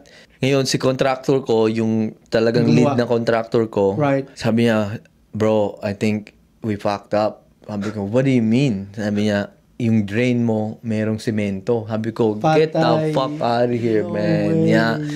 Sabi niya, yeah, I'm sorry. I'll fix it. You don't have to pay anything. I'll fix it. Bro, hinukay nila yon. Parang change na lang yung building trap. Yeah. Semento na, wala ka na magagawa eh. So, kinat nila, hinukay, tapos kinabit yung whipping tiles. Right. Bro, by the time na matapos yun, end of June, syempre, hindi pa rin ready. Right. It took another week. By the time na nag-hit July 1st, I think, 2nd or 3rd ng July, doon na namin pinost. Which is yung market nag-ship na. Nag-ship na. So, wow. There you go. So, sabi ko, oh my God, walang offer. Ang hoping ko doon, nasa 360, 370. Yeah. Right. Nabili ko yung property ng 215. 210. Which is medyo mataas na. Oo, 215, 210. Kasi because you were hoping to get out of that. Ang in-spend ko, 80,000 sa renovation. Wow. Yeah. So, right there, I'm at 300. 300 already. Right? Bro, nabenta ko yung bahay ng 289. Wow! No way. After the next year na. Kasi hineld ko pa siya eh. Kasi hindi ko maisip na iparenta. Kasi sobrang ganda eh. Yeah. Talagang kasi matatrash lang siya. Or yung mga ginawa mo, kailangan mo ulit i-repair if you're gonna sell. Yeah. Diba? So sabi ko, wow. Just cut the bleeding now. May pera naman ako from wholesale. Buti na lang, may maraming wholesale. Laki ng kinikita ko nun sa wholesale, man. Siguro, I don't know, I'm just not gonna say it. Pero, over 6 figure, di ba?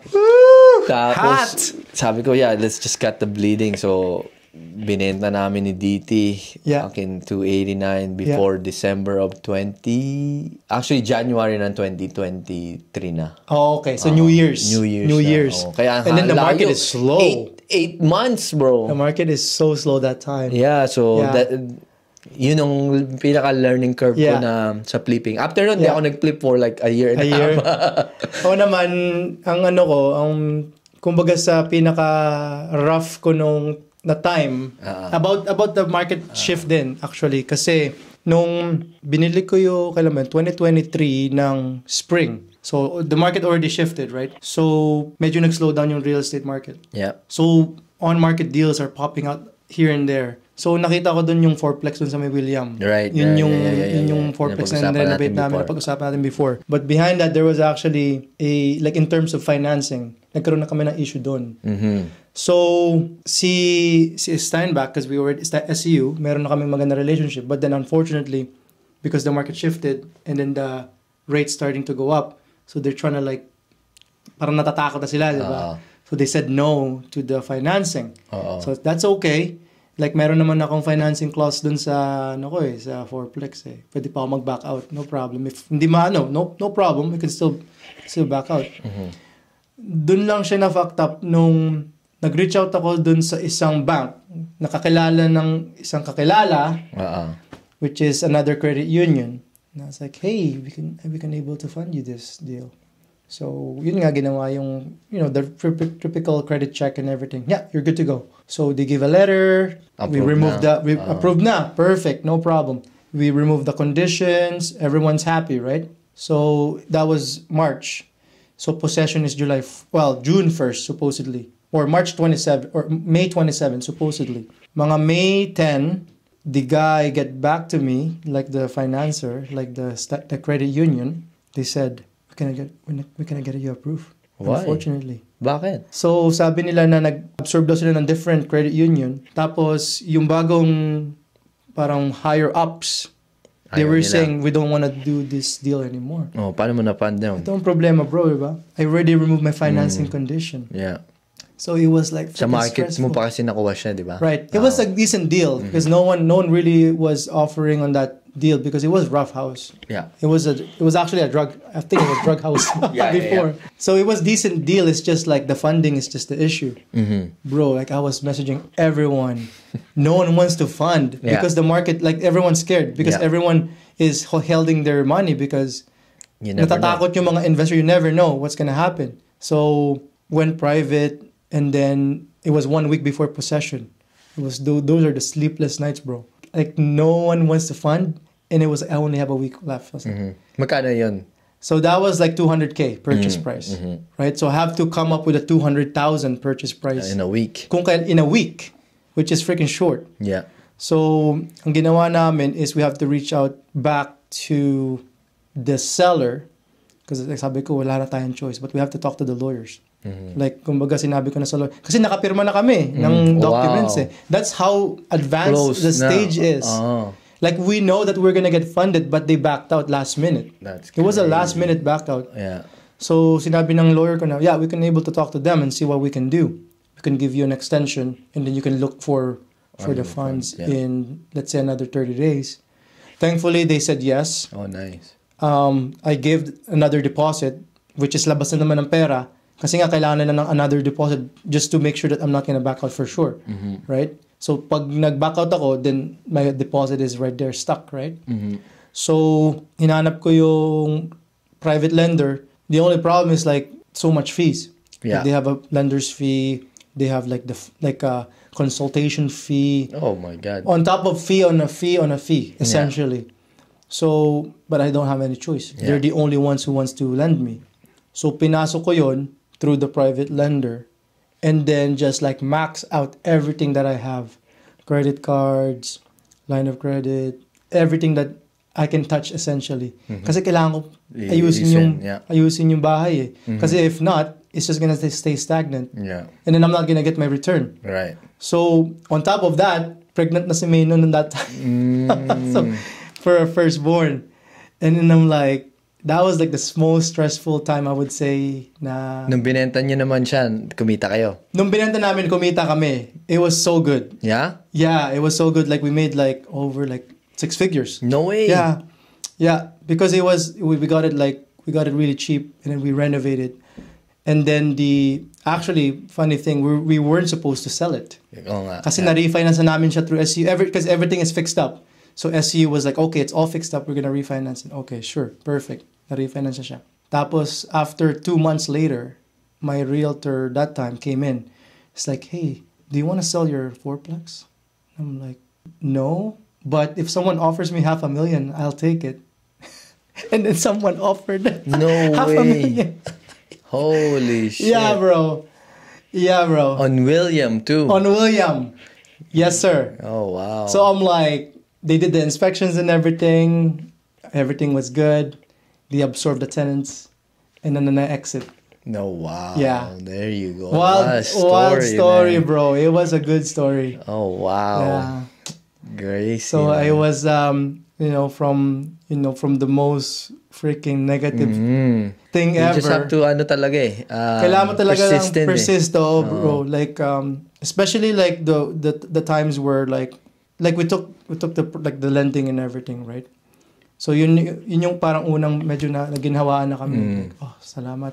At least nasa atin na, nasa pangalan na natin, di ba? Now the next struggle The next struggle is the renovation, right? Yeah. So I was like just like opening credit cards, opening line of credit, just to fund the deal because a fourplex property, like especially like sobrang rundown siya, bro. Yeah. Like I have to spend like probably easily at 87K. Oh, wow. I have to burn a lot of money. Mas mura pala yan. Doon sa, ko, 130 ko na spend. There you go. Yeah. So it costs a lot. Magkano mo siya nabili sa'yo? Nabili is at 199. Well, essentially 205 kasi remember I have to extend the possession, so they ask for more money because they have the leverage on me. On you, yeah. They're like, oh, we can extend so it. 205. I see. And then I put in that amount, and then I sold it 500, bro. Damn, ching ching. Yeah, bro. That was shit. the like a biggest comeback I would say. From like being the negative, shit, like being the most freaking stressful property Tsaka siguro, ever. Yung time na yun, talagang hindi ka na nakakatulog, man. Bro, walang tulog. Yeah. Lagi kong iniisip nun. Yeah. Tapos, at the same time, syempre si May, I think she was 6 months pregnant. Iniisip ko rin yung, ano mangyayari doon? Yeah. Paano ko to like, I have a daughter coming. Yeah. Then I have to spend all this money. Like, every stress in the world is on me. Yeah. But then I just persisted. That's good, man. Keep- So, gaano ka-importante Right. yung partner natin sa buhay? Sobrang important, For you, bro. for you. Sobra. Right. I don't think na I'm gonna be on this position without my wife, essentially. Because she supported me from the start. But obviously she criticized me first, right? Like Of course. my first rental, I was Yeah. like, "Oh, are you sure? Yeah. You know, you have to push it. Like you have to make sure that you gotta make money. If you're gonna do this, you have to go all in, Yeah. right? Like she's the essentially siya yung nagpursige sa akin na okay, kung gusto mo talagang gawin yan, then do it properly. Like just go and just do your thing. Yeah. I'm just gonna be here to support you, but then you have to do it. You have to push it. Yeah. Diba? Yun nga, yung sa fourplex, like, she could just easily, like, tell me, like, what the heck are you doing, right? Yeah. Like, she can just easily say, like, oh, what if you go bankrupt? Or she could easily say, like, like, all the Yeah, what what ifs, ifs, right? yeah. She can easily say that, but then, it was the opposite. She just tell me, like, okay, paano mo mapafund tong ganito? How to buy even the flooring? How Yeah. can you even find to buy like the paints, right? Nandun lang siya, like sobrang importante kasi kung wala siya doon, like I'm just gonna be all alone. I might get crazy. Yeah. I might get crazy. It was so important, and I'm really thankful na I think isa rin sa reason kung bakit nandito ako is because of my wife, I think too. Because without the support and then without yung pagpupush niya sa akin, I don't think I'll be here. I'll be honest. So shout out sa mga partners namin. Shout out. Sa mga wife namin, kahit alam mo yung behind the scene lang sila. Right. They're there to kind of They're push there us to up. push you, yeah. You know? Or like to just even like to talk about things, right? Yeah, exactly. Kasi You're stressful talaga. Stressful, sobra. Running a business, especially sa real estate, Right. hindi tayo nawawala ng $100, $200. Right. We're losing thousands of right. dollars, right? So yung stress is different from other Right. stress na, okay, Yeah. we're gonna lose 500 on this, Right. so be it. But Yeah. us, hindi sa nagmamataas, but ang real estate is thousands and thousands of dollars. That's diba? right. So if you fuck up on one deal, Yeah. it could haunt you, but it also you could And you have to learn have from like, it. you have to have like a really, malakas ng loob. Yeah, Lakasan ng loob yeah, talaga yeah, din. yeah. And part of that is yung help ng partner. Exactly. And then like just like, having someone to talk to. I think that's important because if you don't have that someone, Yeah. then it will be a little bit tougher for you to kind of like handle Si May things. yung nag-work pa din ngayon, no? Yeah, nag-work pa rin siya. But ayaw mo na pagkwitin, man. You got it, She bro. doesn't Come wanna on. quit. May, pagkwitin ka na nito. She doesn't want to quit. Ah, okay. She likes Siya pala. working. She likes to go out and about. So okay. I always tell her like, hey, why don't you quit your job? Dagdagan mo pa kasi anak mo. yun. Pag tatlo ka Pag anak. mga dalawa, tatlo, that's it, right? That's it, man. You Tingnan gotta- mo kami. we're gonna Si quit. April just... Well, I'm not saying she's not doing anything. She's Right. doing everything, right? essentially, Whatever that has to be done sa bahay, right. whatever. Yeah. She's doing everything. Uh-huh. So that's her part. My part is to provide. To provide. Diba? So That's why I always tell her. It's like, hey, if you want to do it, do it. Yeah, But why then she not? said, like, oh, I want to still work. Eventually, most likely she will. yeah, man. But Lagay mo time siya will sa tell. si April nasa payroll ko. Payroll. There you go. So Hey, it works. it works. So It works. dagdagan mo pa anak mo, man. Like, more kids. More kids. Tsaka may child benefits ka. Yeah. Ang daming benefits, no? Ang dami, especially pag nasa payroll mo na si May. Yeah. Bro, si April nga, nagkakaroon pa ng return ng tax. Because of the... Oo. Oh, wow. Ako, I don't know kung magkano binabayaran mo sa sarili mo, Right. pero ako nasa below 30 lang or 30,000 max. Max, diba? yeah. So pareho kaming low income. Yeah. Pero meron pa siyang return. Kasi nga, kung low income ko yung dalawa, like they're gonna... Kasi lower bracket. Oo, like, Right. ang dami mo pwedeng Advantage. paglaruan yung tax system. Ngayon, paano mo binabayaran sa sarili mo? So ngayon... Dividend pa rin. I see. Yes. Okay. Well, actually, funny story. This is the first year na I got a dividend from the corp. Kasi nga, like I said before, lahat palabas eh. Yeah. But now it's kind of like, I would say I would say when I started flipping, it's a big game changer for me.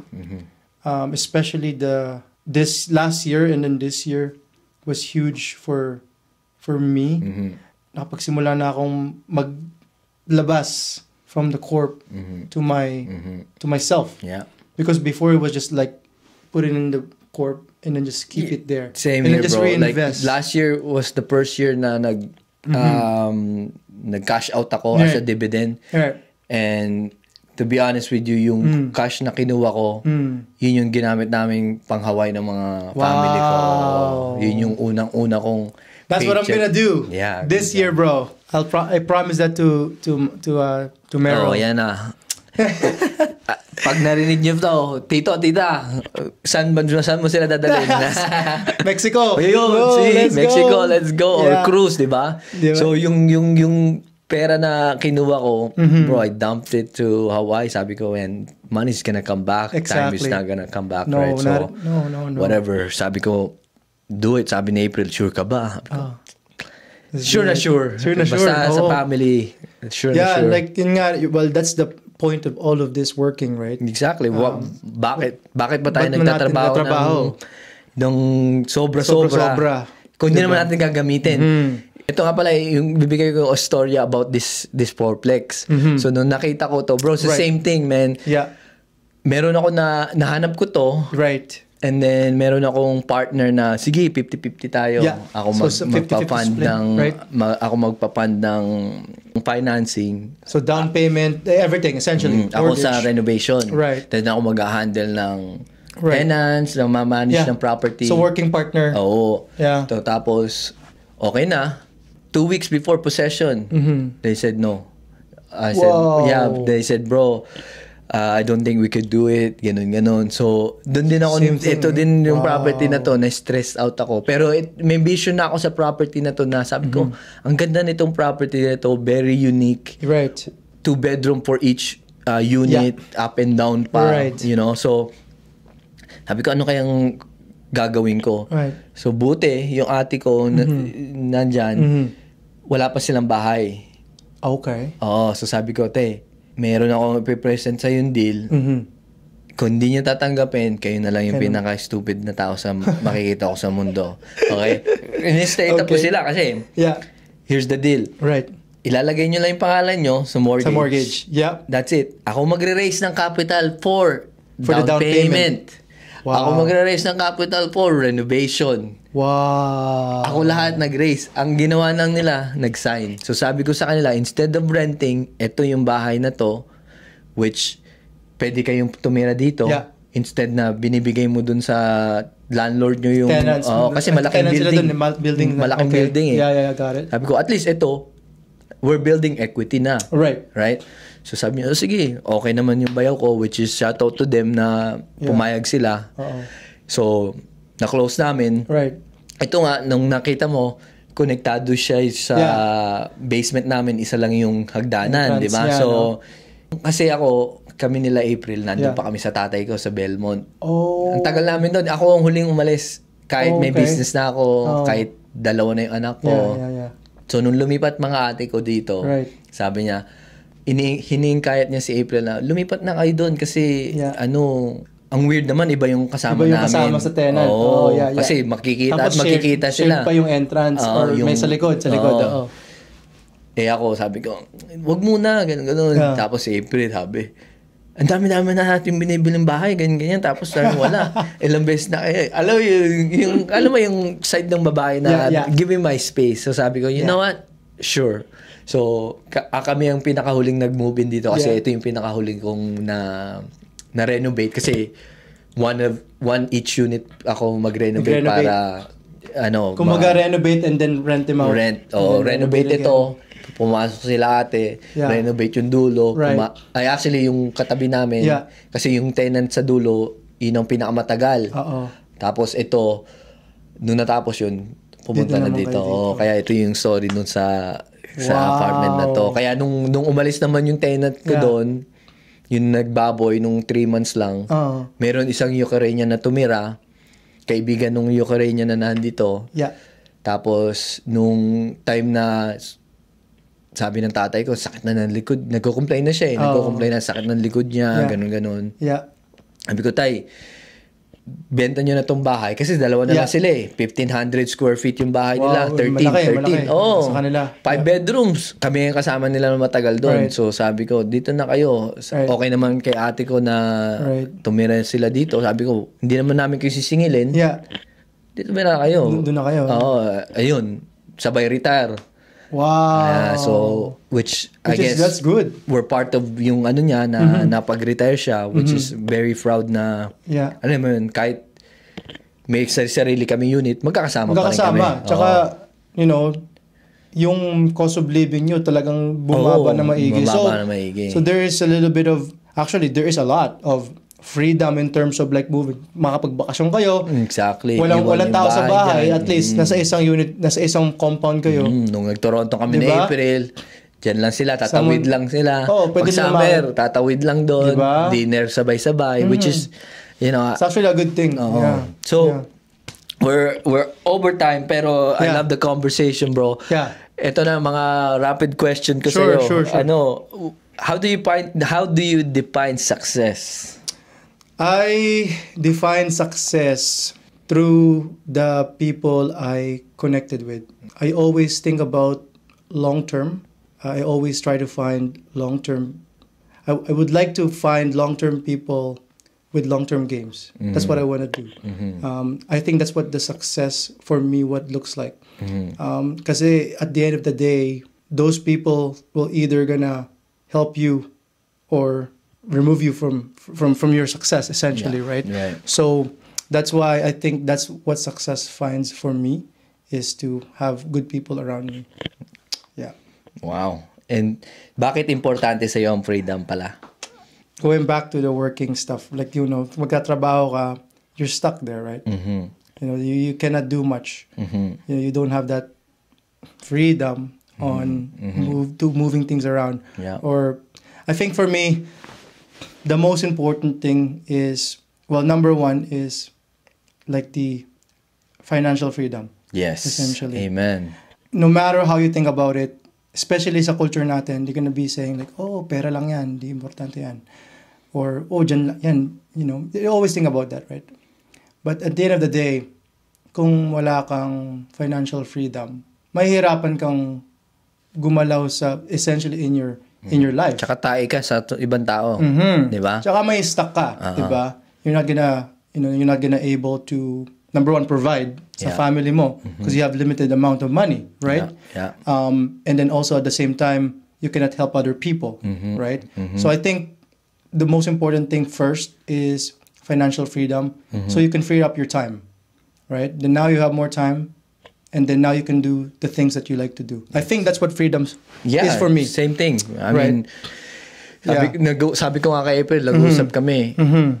To be honest with you, kung let's say, lahat ng tao, bigyan natin lahat ng pera. Right. And tanungin natin kung anong gusto nilang gawin. Magagawa nila. Kasi may pera na. Yes. Right? That's right. One thing na nag-i-stop tayo sa gusto natin gawin is yung pera. Right? Yeah. And dami nagsasabi na money is the root of all evil. Yeah.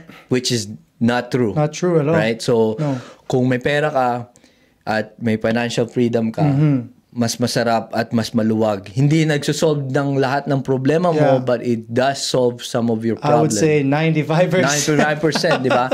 And you can live comfortable. Yeah. You don't have to buy nice houses. I'm okay living on this type of home. Tama. Di ba? Kasi I'd rather take my money and build memories kasama ng mga bata.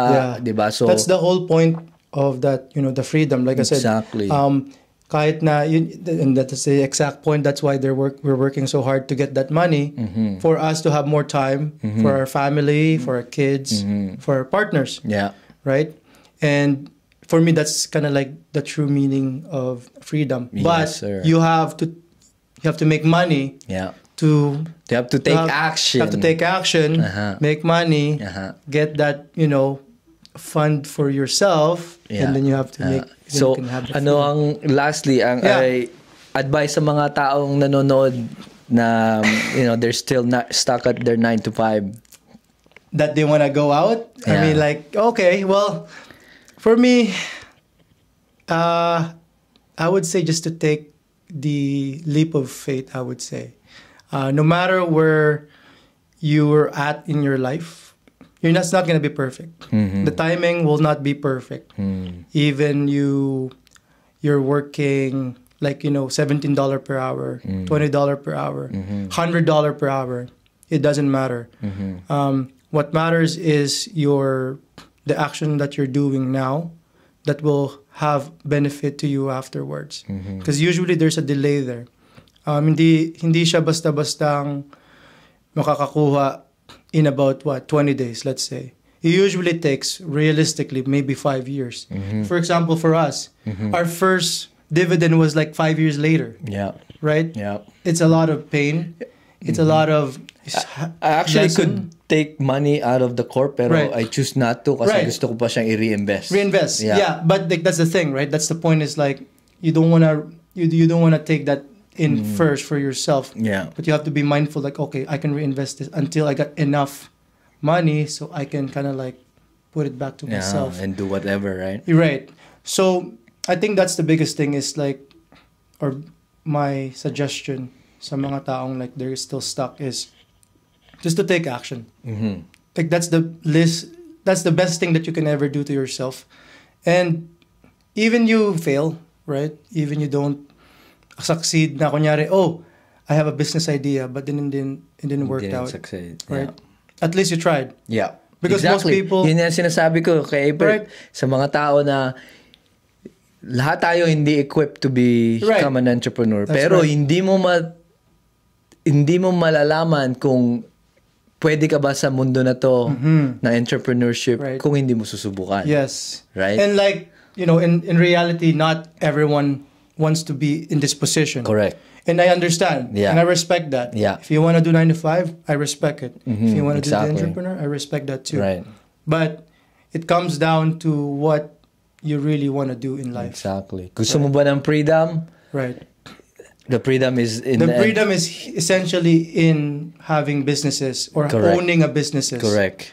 You cannot able to... Kasi may magsasabi na I'm living the way I live right now with my 9 to 5. Right. Pero I would argue that na yes, you're living the way you want, pero you're still stuck at asking your boss. It's a golden handcuffs. Yeah, you're asking your boss na, okay, can I take a week vacation so I can go to Mexico? Right. You could go tomorrow, right? Yeah, you have that. That's the main point. Like, like I said, like they were saying like, oh, that's okay. Like I can still do that stuff. Like, exactly. But realistically, like I said, it's a golden handcuffs, right? Golden handcuffs. Boom. Like you. Dapat may gong din ako dito. Bibili ako nun. Boom. Right? Like you think that you have the freedom, but you really not. You don't. Yeah. You don't. It's just like yun lang yung sinasabi mo sa sarili mo. Right. So yeah, like that's pretty much like kind of like what I can able to say. But yeah. Lastly, bro. Sure. How can my community, my audience can help you? Shout it out, whatever you need to shout out. Well, for me, like, maybe you'll see my ads. You see my Facebook. Sell it to me. Jabbing Developments. Me and him, we collaborate on deals. So we're in competition, but at the same time, we're collaborating. Yeah. So go ahead, bro. Sorry. Yeah, no worries. So, like Jabbing Developments Limited, that's kind of like my general contracting business. So I do renovations. I do a lot of flipping, essentially, nowadays. Maybe coming into like developments, like infill projects, newly builds, eventually. Nice. And then that's the kind of like your renovation part. And then obviously the acquisition part is like the We Buy Houses Winnipeg. I purchased that like website recently, like a year ago, I would say.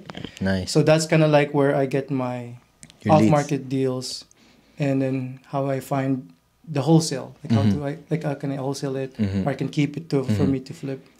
And then you can just go to my Facebook. We're gonna tag his handle message Facebook. me. Yeah.